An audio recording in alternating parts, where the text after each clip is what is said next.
एक ही घर में दो मर्डर।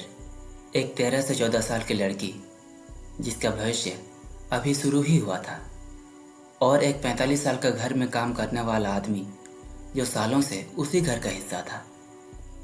दरवाजे अंदर से बंद थे, कोई जबरन घुसने के निशान नहीं, कोई चीख, कोई गवाह, कुछ भी नहीं। तो फिर उस रात उस घर के अंदर आखिर हुआ क्या था?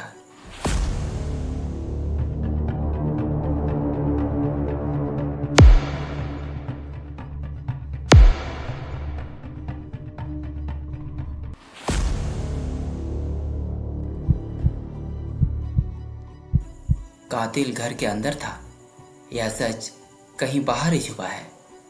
ये कहानी है भारत के सबसे चर्चित, सबसे विवादित और शायद सबसे उलझे हुए मर्डर केस की, आरुषि तलवार मर्डर केस। मई 2008, नोएडा सेक्टर 25, जलवायु बिहार, L32। एक शांत, सुरक्षित माने जाने वाली सोसाइटी, जहां एक प्रतिष्ठित डॉक्टर दंपति, उनकी 13 से 14 साल की बेटी आरुषि और उनके एक सर्वेंट रहते थे। लेकिन 16 मई की सुबह इस घर का दरवाज़ा खुलता है और एक ऐसा सीन सामने आता है जो पूरे देश को हिला देता है। एक ऐसा केस जहां सबूत हैं लेकिन कहानी अधूरी है, जहां आरोप हैं लेकिन सच्चाई धुंधली है, और जहां 15 साल बाद भी सवाल वही हैं, जवाब नहीं।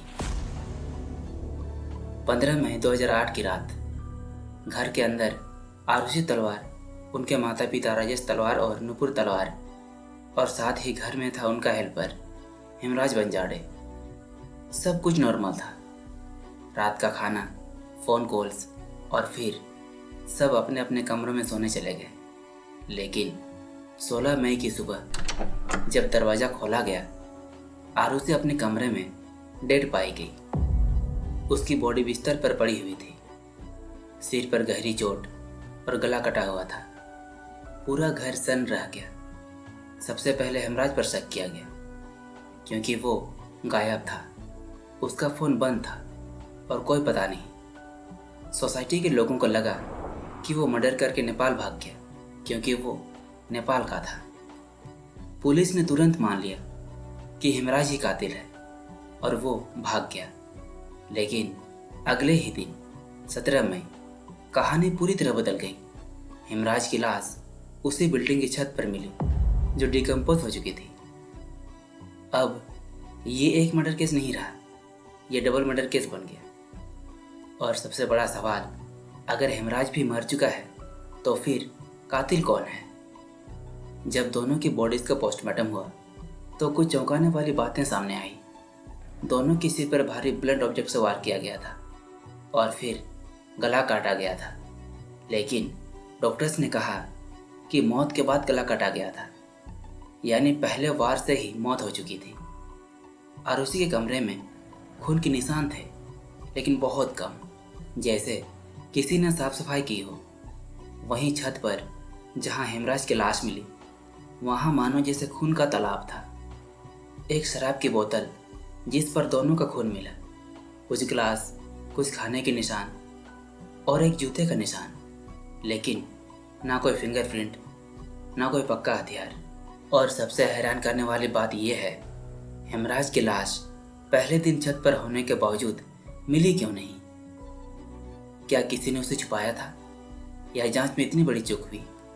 जांच की शुरुआत लोकल पुलिस से हुई, लेकिन शुरुआत से ही गलतियां होने लगी। क्राइम सीन को ठीक से सील नहीं किया गया, लोगों को अंदर आने दिया गया, कमरे साफ किए गए, यानी सबूतों के साथ छेड़छाड़ हो चुकी थी। मीडिया ने भी इस केस को सनसनी बना दिया। अफवाहें, कहानियां और बिना सबूत के आरोप, सब कुछ एक साथ चल रहा था। बाद में ये केस सीबीआई को सौंपा गया, लेकिन सीबीआई की जांच भी एक डायरेक्शन में नहीं रही। पहले हेमराज और उसके जानने वालों पर शक किया गया और फिर शक किया गया उसके ही माता पिता पर। सीबीआई के अनुसार घर के अंदर कोई जबरन घुसने का निशान नहीं था, तो कातिल घर का ही कोई हो सकता है। कुछ रिपोर्ट्स में कहा गया शायद माता पिता ने ही गुस्से में या किसी बात को छुपाने के लिए इन दोनों को मार दिया, लेकिन इन दावों के पीछे कोई ठोस सबूत नहीं था। आखिर में सीबीआई ने खुद कहा कि हमारे पास शक है, पर केस इतना मजबूत नहीं कि अदालत में पुख्ता साबित हो सके। 2013 गाजियाबाद की सीबीआई अदालत ने राजेश तलवार और नुपुर तलवार को दोषी ठहराया और उन्हें आजीवन कारावास की सजा सुनाई। पूरा देश दो हिस्सों में बांट गया। कुछ लोग मानते थे कि इन्हीं लोगों ने उन्हें मार दिया, कुछ कहते थे ये एक गलत फैसला है।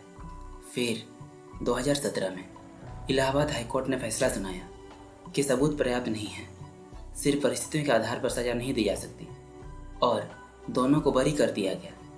एक बार फिर केस वहीं आकर खड़ा हो गया जहां से शुरू हुआ था। सवाल बहुत हैं, लेकिन कोई जवाब नहीं। आज भी इस केस में 3 मेन थ्योरी सबसे ज़्यादा चर्चा में है। सीबीआई का दावा है कि घर के अंदर ही सब कुछ हुआ है, इसलिए उसमें माता पिता शामिल हो सकते हैं, लेकिन कोर्ट ने कहा इस बात को साबित करने के लिए पर्याप्त सबूत नहीं है। कुछ इन्वेस्टिगेटर्स का मानना था कि हेमराज और उसके जानने वालों का इसमें हाथ हो सकता है, लेकिन हेमराज खुद मारा गया और बाकी के खिलाफ कोई ठोस सबूत नहीं मिला। कुछ लोगों का मानना है कोई बाहरी व्यक्ति छत के रास्ते से घर में आया होगा, लेकिन ना सीसीटीवी फुटेज, ना एंट्री की कोई पुख्ता रिकॉर्ड। इस थ्योरी को भी मजबूत आधार नहीं मिला। इस केस में सबसे बड़ा सवाल सिर्फ कातिल कौन नहीं था, बल्कि क्या जांच सही तरीके से हुई, क्या सबूतों को संभाला गया, या शुरुआत में हुई गलतियों ने ही पूरे केस को कमज़ोर बना दिया।